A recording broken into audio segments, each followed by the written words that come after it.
What was your diagnosis and the basis? Yes. Should we pull this further this way? Sure. So Mr. Motz, go help me. Maybe the weather So Mr. Motz can see it. Is it good for you? From a diagnostic perspective, we're talking about Steve Rojas. The diagnoses include the physical, biopsychosocial, which is the amputation, and essentially the pain disorder.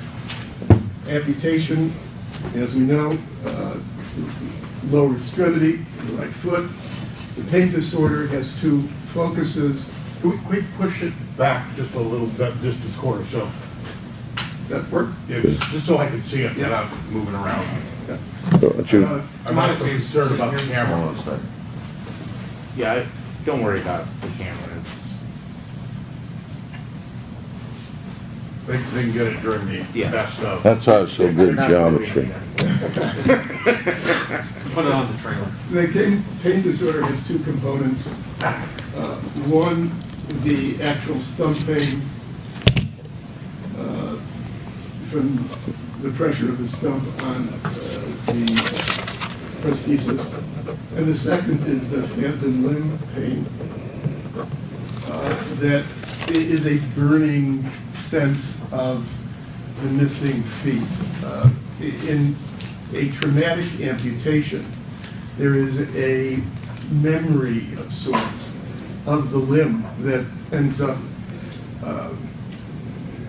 being disturbing for many people, as it was to Mr. Rojas. The psychological issues, although I'm not numbering them in order, have to do with essentially an adjustment disorder with both anxiety and depression. Now, the fourth is essentially connected to it in the sense that he does have PTSD that is in partial remission. Can you explain that? What are the criteria? How do you come up with a diagnosis? Yes. From an adjustment disorder is an emotional reaction to a specific life event. It becomes chronic, as this one is, when the stressors persist. The stressor for Mr. Rojas was the loss of his foot and its effect on his life. Mr. Rojas is the identified patient, but his whole family obviously has been deeply affected by it. So the anxiety and depression have waxed and waned over time, predominantly significant, at times becoming so severe that he felt suicidal, at times so severe that he felt that the marriage wasn't going to last. It reflects this change in his role in life and in the marriage that occurred abruptly. PTSD begins with, first of all, the trauma, which has to be horrific, sudden, unexpected, leaving one feel vulnerable.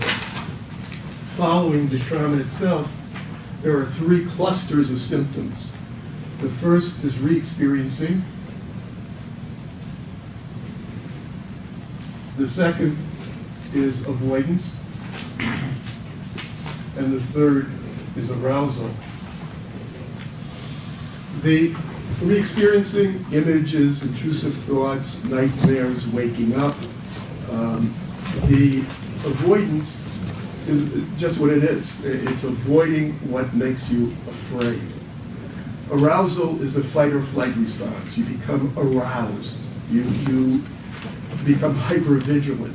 You become edgy, irritable. These symptoms cause most of the stress around driving. As Mr. Rojas put it, even if he could effectively ride a motorcycle, he wouldn't. The very thought of it is frightening. He is now driving when he has to, but doesn't like it because of those issues. In a sense, the PTSD, while present, isn't really a major problem. But the adjustment disorder and the PTSD and what I've listed as a relationship distress.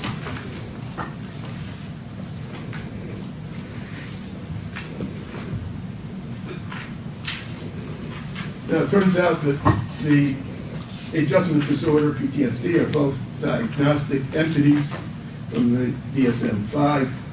Relationship distress is also, in this case, it is with spouse and family. And